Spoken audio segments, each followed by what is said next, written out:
Donald Trump সম্পর্কে ৫টি মজার এবং অজানা তথ্য। ট্রাম্পের চুলের রহস্য। অনেকেই ভাবেন তার চুল হয়তো বিশেষ কোনো এলিয়েন প্রযুক্তিতে তৈরি। আসলে ট্রাম্পের নিজস্ব হেয়ার ডিফেন্স স্ট্র্যাটেজিও আছে। প্রতিদিন তিনি চুল নিয়ে এত সময় ব্যয় করেন যে একে তিনি নিজের সিক্রেট প্রজেক্ট বলতে পারেন। পিৎজা খাওয়ার অভিনব স্টাইল। ট্রাম্প পিৎজার ক্রাস্ট আগে খান, তারপর পিৎজার বাকি অংশ। কারণ তিনি নাকি মনে করেন এতে কালচার্ড ও দেখায় নিজের নামের প্রতি অগাধ ভালোবাসা। ট্রাম্প তার নাম নিয়ে এতটাই পাগল যে নিজের নামে স্টেট, ওয়াটার এবং এক্সাম প্রিপারেশন বই পর্যন্ত ব্র্যান্ড করেছিলেন।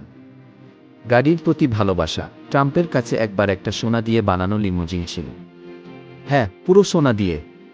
ট্রাম্প বলেন কি, আমি সিম্পল জীবনে বিশ্বাস করি কি সোনা দিয়ে তৈরি গাড়ি কি তবে ট্রাম্পের কাছে সিম্পল। ম্যাকডোনাল্ডস প্রেম। ট্রাম্পের প্রিয় খাবার হল ম্যাকডোনাল্ডসের বার্গার আর ফ্রেঞ্চ ফ্রাই। তিনি একবার হোয়াইট হাউসে অতিথিদের জন্য পুরো ম্যাকডোনাল্ডস মেনু দিয়ে পার্টি করেছিলেন। মনে মনে ভাবছিলেন এটাই আমেরিকান কালচার। এইসব তথ্য জানার পর কি ট্রাম্পকে আরও ইন্টারেস্টিং মনে হচ্ছে?